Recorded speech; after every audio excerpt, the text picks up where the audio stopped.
Tá gravando já. Boa tarde. Nós somos do 6º período do Direito Noturno. Me chamo Maria Beatriz. Eu me chamo Tamires. E eu me chamo Paulo. A gente vai apresentar nossas respostas da atividade do professor Hudson de Direito Trabalhista. Bora, então? Bora. Primeira questão. João trabalha como vigilante na rua Cotarché, no município de Ecoporanga, Espírito Santo.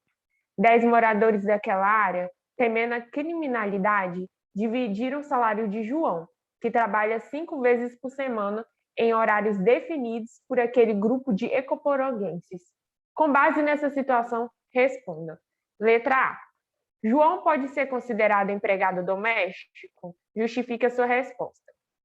Então, João não vai poder ser considerado um empregado doméstico, porque, embora ele preencha os requisitos, existe a parte em que os moradores se reúnem para pagar o salário dele, e isso faz com que se configure um condomínio, a formação de um condomínio.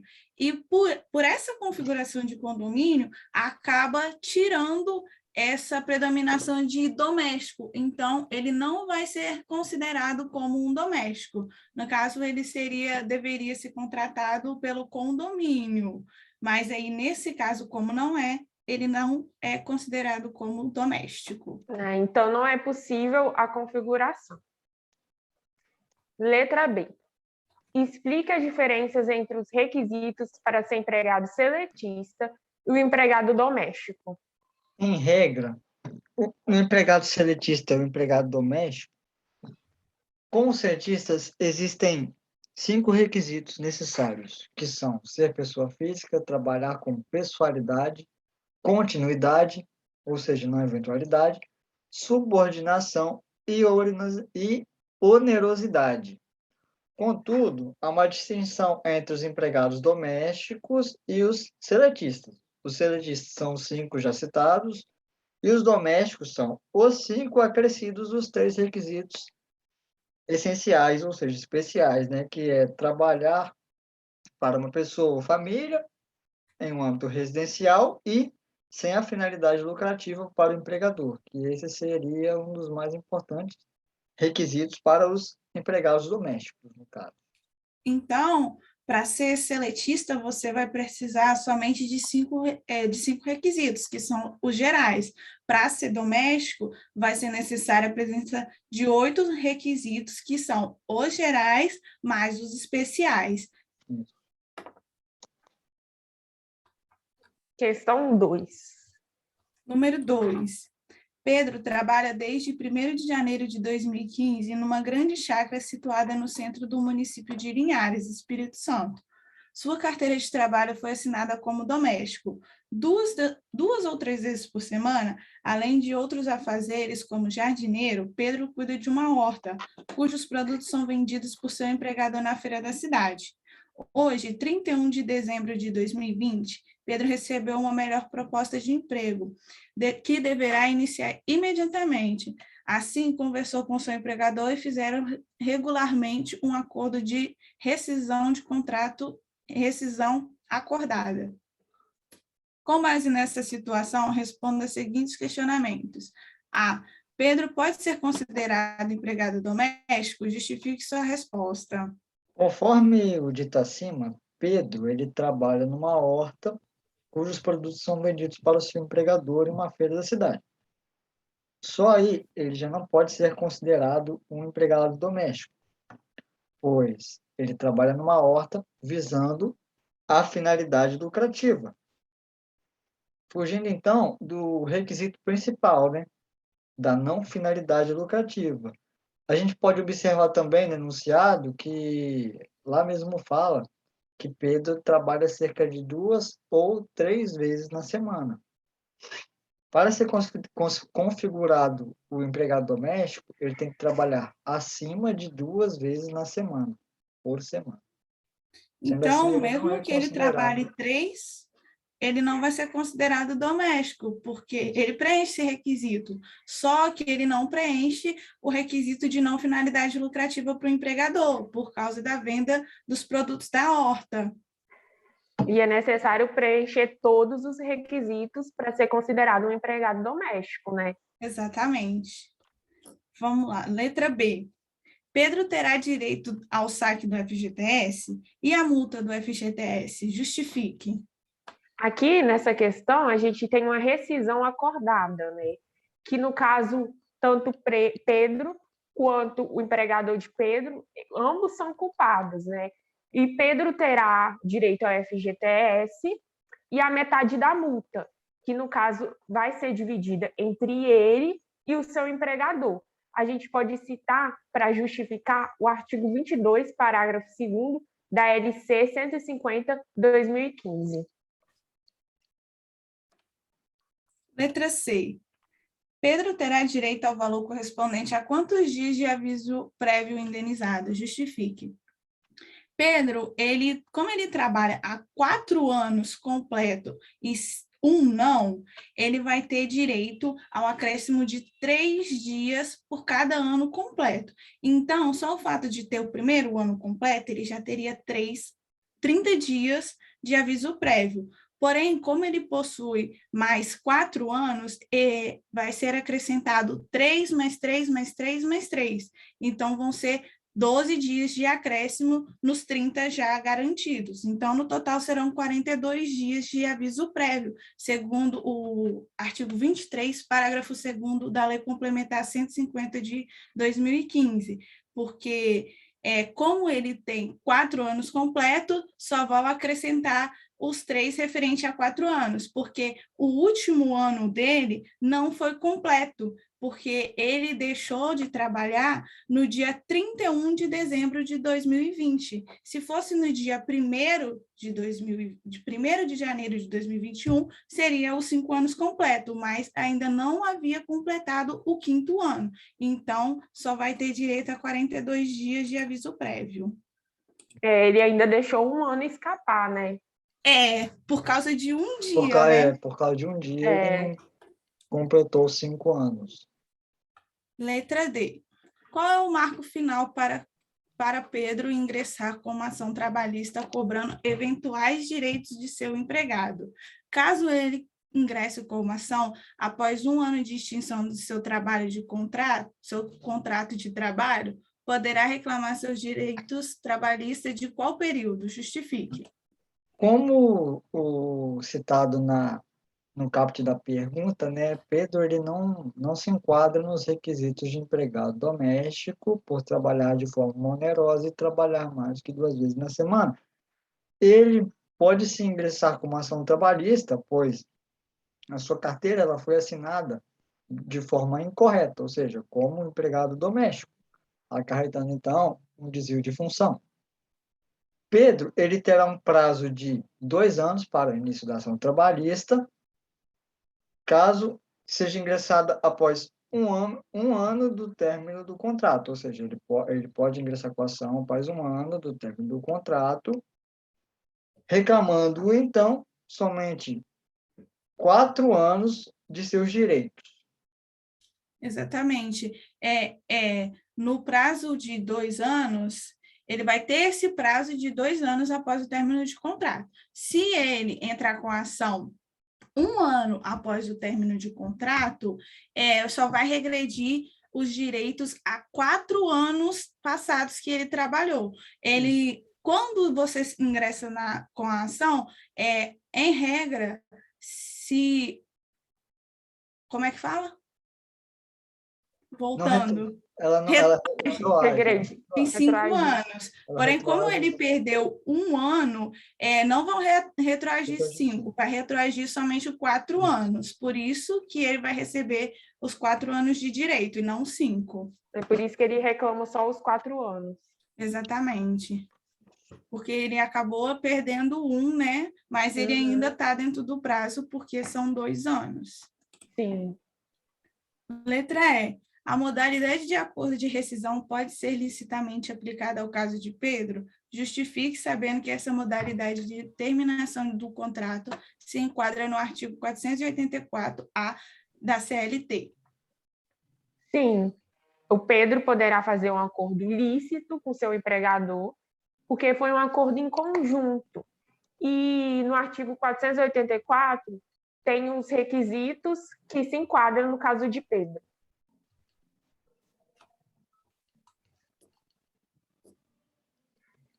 Agora sou eu.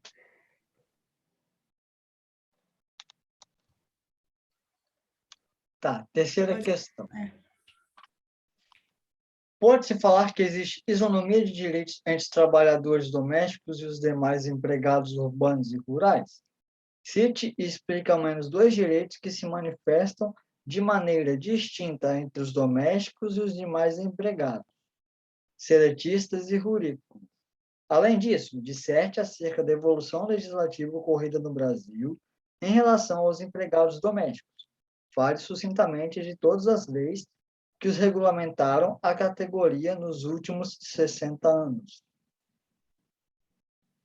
Então, hoje, claro, os domésticos têm direitos maiores, né? Conquistaram grandes coisas durante a história, porque antes realmente não era equiparado.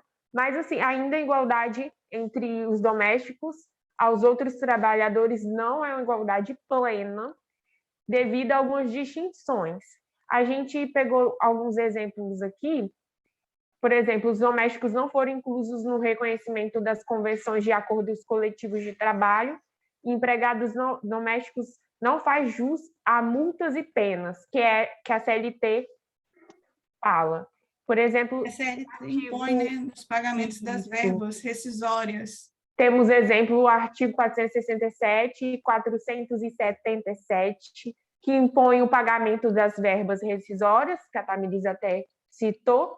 Temos o artigo 7º também, o inciso 26, que nos dá outros exemplos também de não inclusão, né, dos domésticos. E temos também agora o contexto histórico.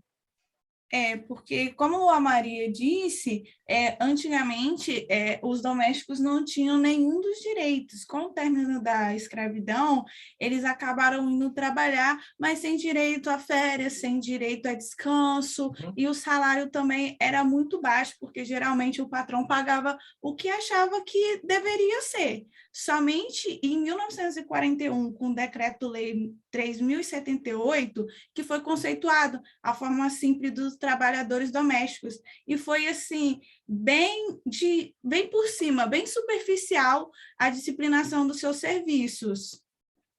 Conforme a Tamires falou, com o avanço da legislação para os trabalhadores domésticos, no ano de 1972, com a Lei 5.859, trouxe alguns direitos, né, para eles, como a Previdência Social, direito a férias, e um adicional de 1/3, além do principal, né, que é a carteira de trabalho, que vigora até hoje. Com a promulgação da Constituição de 88, os domésticos obtiveram alguns direitos previstos no artigo 7º, mas também, ainda assim, não eram suficientes. Temos também a Lei número 10.208, que facultou, né, o direito para eles do FGTS, que é o Fundo de Garantia por Tempo de Serviço, e o seguro-desemprego. Só que, ainda assim, não havia plena igualdade. Somente em 2013, com a aprovação da PEC das domésticas, que é a Lei Complementar 150 de 2015, é que foi alterado o artigo 7º da Constituição Federal, que a gente já acabou de falar. Aí sim que visou regular alguns dos direitos dos trabalhadores e, assim, meio que igualar aos seletistas e os outros empregados. Para beneficiar novamente também os empregados domésticos, está em vigor a Lei 605 de 1949, que garante a eles um descanso semanal remunerado. E a gente também pode citar a lei que dá direito ao Vale Transporte hoje em dia, que é a Lei 7.418, de 45. Isso daí é um avanço também, porque os seletistas já possuíam e eles não. Acabava, acho que muitas Isso. vezes sendo descontada do salário deles. Sem falar também da Lei 4.749 de 1965, né, que estabeleceu, então, o usufruto do 13º salário. A igualdade melhorou bastante, mas ainda não é plena, né? Como deixamos aqui bem claro. Porque ainda muita gente faz distinção, muita gente ainda nem assina carteira, tem gente que é mal instruído, na verdade, no interior e acaba nem sabendo que tem determinados Tem o direitos, né? conhecimento mesmo, né? Exatamente, justamente pela essa cultura da escravidão que ainda assombra, né, essa classe. Exatamente. Bom, número 4. Número 4. Bora. O que representa o sistema de compensação de jornada? Ele é mais benéfico ao empregado ou empregador? Explica as principais diferenças entre o banco de horas de um empregado seletista e de um empregado doméstico.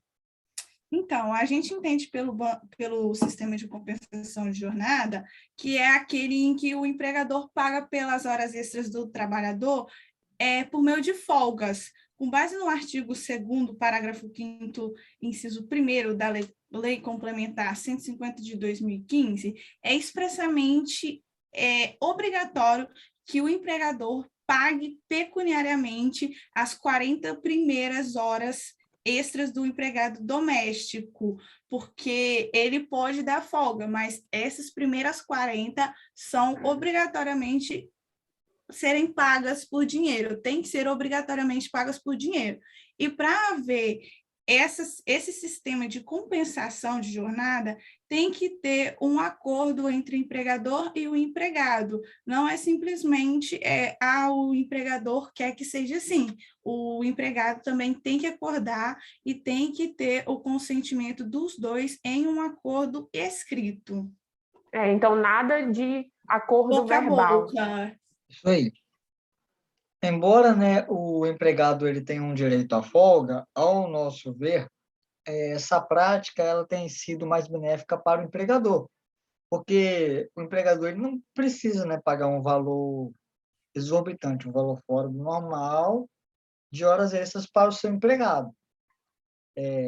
Também é o artigo 59 da Consolidação das Leis Trabalhistas, da CLT, regido pela parte dos seletistas, que diz que a duração diária de um trabalho poderá ser acrescida de horas extras em um número não excedente de 2, por 3 tipos: um acordo individual, convenção coletiva ou acordo coletivo de trabalho. Número 5. João trabalha 8 horas por dia, de segunda a sexta, na residência de Pedro. No sábado, trabalha apenas 4 horas, tendo o domingo de repouso. Com base nessa situação, responda: A. Quantas horas de descansos totais deve haver, no mínimo, entre o fim do expediente de João no sábado e o início do trabalho na segunda-feira? Explique. Como citado acima, João ele trabalha de segunda a sexta e no sábado apenas 4 horas, ou seja, ele tem um domingo de repouso. Então, para ele, deve haver no mínimo 24 horas de descanso entre o fim do seu expediente no sábado e o início do expediente na segunda. Tal descanso é denominado de descanso semanal remunerado. Que é aquele, né, que a pessoa trabalha uma semana e tem o direito de 24 horas de repouso, né, de descanso. A cada Isso. semana trabalhada tem esse direito. Isso, a cada Letra B. semana é um dia de descanso. Isso.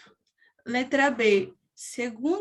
Supondo que João tivesse jornada de trabalho diária apenas de 5 horas, qual seria a duração do seu intervalo intrajornada? Justifique.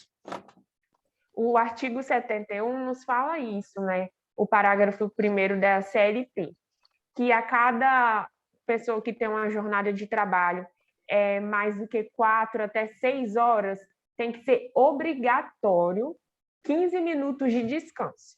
Então, é obrigatório 15 minutos de descanso. E se a jornada de trabalho passou de 6 horas, o descanso aumenta, né?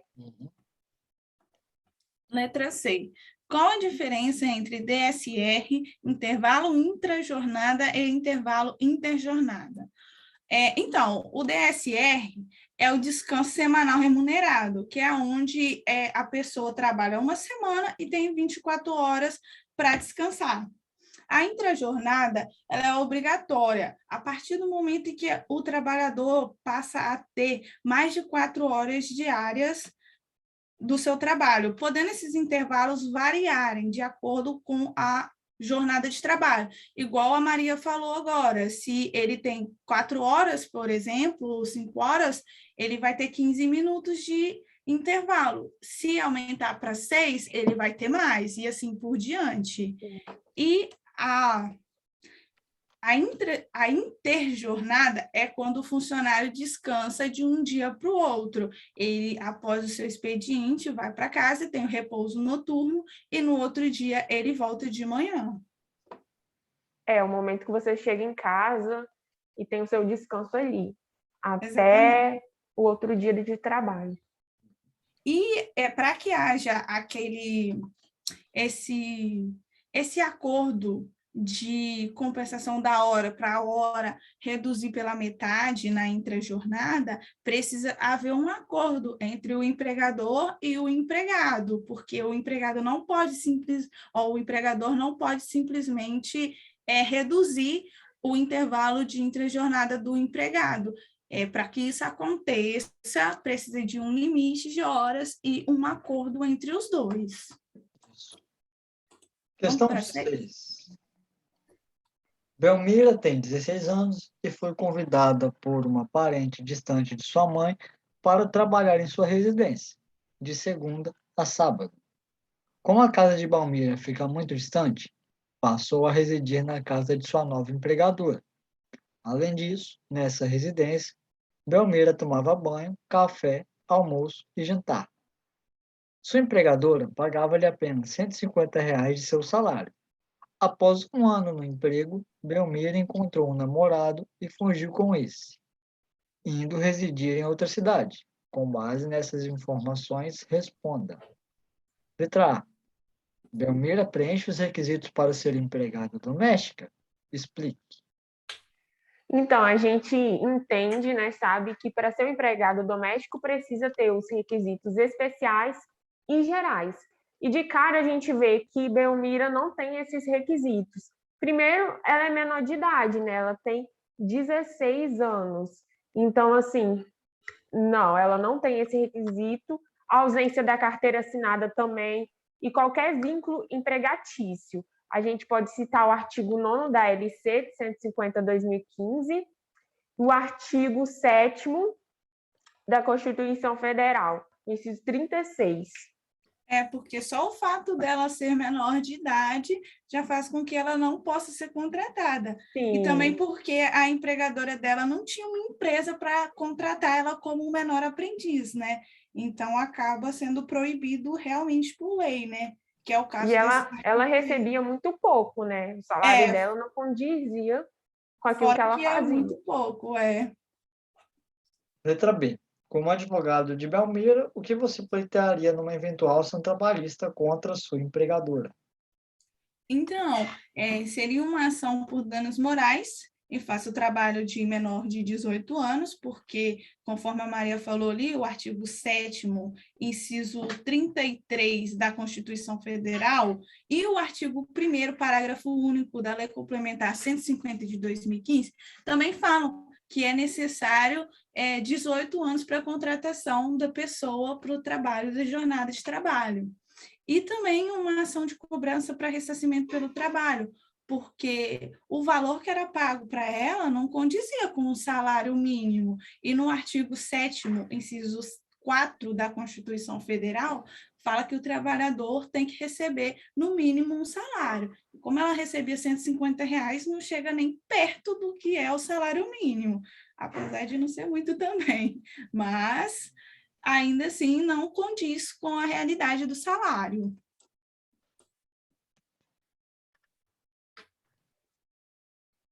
Para 7? Bora? Uma questão. Depois de trabalhar por 3 anos completos na residência de Adriana, Sandra foi dispensada sem justa causa, com aviso prévio indenizado. Um mês após o fim da projeção do aviso prévio, descobriu que estava grávida de 12 semanas. Com base nessa situação, responda. Letra A. Qual foi a duração de aviso prévio de Sandra? Justifique. Então, a Sandra terá 39 dias de aviso prévio, porque o artigo 23, parágrafo 2º da Lei Complementar das Domésticas, faz com que seja acrescentado 3 dias para cada ano completo. Então, ela já teria 30 dias garantidos pelo fato de ter completado um ano, né? E mais 9 dias por causa de 3 dias para cada ano completo. Então, ela teria 30, mais 3, mais 3, mais 3, em decorrência dos anos completos. Então, o total seria 39 dias. Qual a diferença entre aviso prévio trabalhado e indenizado? O aviso prévio trabalhado é aquele que o empregado ele trabalha e recebe seus direitos e salários, tendo também um direito à redução de sua jornada de trabalho. Essa redução pode ser reduzida 2 horas diariamente ou 7 dias consecutivos da mesma jornada, sem prejudicar, né, a sua rentabilidade no final do mês, ou seja, o seu salário.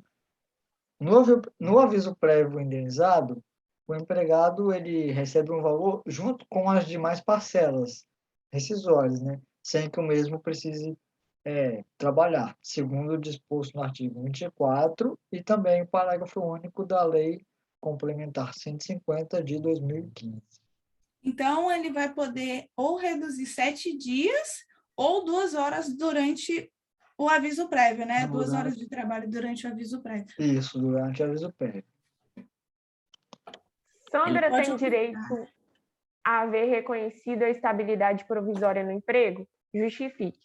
Então, ela tem o direito do reconhecimento da estabilidade provisória, que ela estava grávida de 12 semanas. Então, mesmo que seu aviso prévio tenha acabado, né, ela estava grávida na época do aviso prévio. Então, com base no artigo 25, parágrafo único da LC 150/2015, ela terá seu direito de estabilidade. Porque, né, ela engravidou no seu aviso prévio. Mesmo que tinha acabado, né? Ela estava de 12 semanas ainda, né? Sim. Então, ela engravidou justamente no aviso prévio. Letra D. Como advogado de Sandra, quais direitos trabalhistas decorrentes da estabilidade gravídica você pleiteia? Então, o direito de estabilidade do emprego, né, com a garantia dos direitos previstos na linha B do inciso 2º do artigo 10 do ato das disposições constitucionais transitórias, porque, embora ela tenha findado o seu aviso prévio, ela tem o direito de poder continuar recebendo, porque ela descobriu a gravidez no final, mas ela engravidou durante o aviso prévio. Então, ainda assim, ela vai ter os mesmos direitos. Isso aí. Vamos para 8. Número 8. Uma empregada doméstica que adota uma criança de menos de 1 ano tem direito à estabilidade no emprego e à licença maternidade. O pai adotante à licença paternidade? Justifique e fundamente suas respostas. Sim, uma empregada doméstica que adota uma criança de menos de 1 ano tem direito, sim, a uma estabilidade de emprego. Independente da idade que a criança tem, a mesma, ela é assegurado esse direito de estabilidade, podendo ser um direito de licença de 120 dias, ou seja, 5 meses, Dentro desses 5 meses, há uma estabilidade para a mãe da criança adotada. A partir da data da adoção, é claro. A partir da data da adoção, conta-se 5 meses para ser concretizada tal estabilidade. Conforme o disposto no artigo 10º, inciso 2º, a linha B do ADCT, além do salário maternidade, né, a pessoa que adotar ou obtiver uma guarda judicial para fins de adoção de criança, ela também vai ter o direito à estabilidade provisória no emprego. Ou seja, uma empregada doméstica, ela tem sim o direito à maternidade. Se a criança tiver até 1 ano de idade, até 1 ano, a licença será de 120 dias, ou seja, 5 meses. Se a criança tiver mais do que 1 ano e 4 meses de idade, o período de licença será de 60 dias. Então, mesmo que seja adotada a criança, a mãe vai ter os mesmos direitos, né? A mãe terá os mesmos direitos. Independente também se for o pai adotante ou a mãe, né? Isso. Os Aí, dois têm direitos. Isso. No caso da licença de 120 dias, que são 5 meses, ela terá 5 meses de estabilidade. Já no caso, se a criança for maior de 1 ano e 4 meses, o período de licença será de 60 dias, ou seja, 2 meses. Porém, a estabilidade também será de 2 meses, não será de 5. Ah, tá. Varia também de acordo com a idade da criança, Com a idade né? da Então, criança. em regra, em geral, né? Modo geral. Vamos para a 9. Depois de trabalhar por 3 anos na residência de Adriana, Sandra foi dispensada sem justa causa, com aviso prévio trabalhado. 1 mês após o fim do aviso prévio, descobriu que estava grávida de 12 semanas. Assim, ingressa com uma ação trabalhista reclamando a reintegração no emprego. Porém, depois de propor a reclamação, passa mal e vai para o hospital, ocorrendo a retirada do feto, que se encontrava com 550 gramas. Com base nessa situação, responda. Letra A. O fato do filho de Sandra ter falecido antes de nascer lhe retira o direito à estabilidade no emprego? Justifique. Não, né? Independente do filho de Sandra ter falecido ou não, ela tem o direito, sim, de estabilidade no emprego, podendo até ser reintegrada. A lei do direito da empregada, do empregado doméstico, também dá 2 semanas para ela se repousar sem prejuízo no salário, né? Mas devendo sempre o aborto ser comprovado por um atestado médico, né? Tem que ser um aborto espontâneo. Feito legalmente, no caso, né? Letra B. O fato do empregador não saber, quando da dispensa, que a funcionária estava grávida, afasta a responsabilidade pela reintegração? Não. Existe uma súmula, a súmula 244 do TST, que fala que o desconhecimento do estado gravídico pelo empregador não vai afastar o direito do pagamento por indenização da corrente estabilidade, logo pela reintegração da pessoa que estava grávida, né? Conforme o artigo 10, a linha 2. Artigo 10, inciso 2, a linha B. Inciso 2, a linha B do ADCT. Eu sempre confundo isso. 10ª questão. O que seria uma jornada especial de trabalho? O que é necessário para ela ser estabelecida em âmbito doméstico? Você acredita que a jornada especial é benéfica ou não ao empregado? Na jornada especial de trabalho, são existentes 2 modalidades diversas. Uma seria a de 12 por 36 e a outra seria a jornada parcial. A jornada de 12 por 36 é aquela que, na prática, um funcionário ele trabalha um dia sim e um dia não. E em tal jornada não há de se falar em hora extra, ou seja, o empregado ele trabalha um dia sim, um dia não, não podendo fazer hora extra. Nas jornadas parciais, elas são de 30 horas semanais, se previsto por convenção coletiva. Pode-se falar em 26 horas. Ou seja, se a jornada parcial estiver previsto na convenção coletiva de trabalho, as 30 horas podem ser reduzidas em 26 horas. Ou seja, em tese, o funcionário terá uma folga de 4 horas. Para a jornada especial de trabalho ser estabelecida em um âmbito doméstico, o trabalhador ele tem que trabalhar por 30 horas semanais. Ou seja, 5 horas por dia, de segunda a sábado.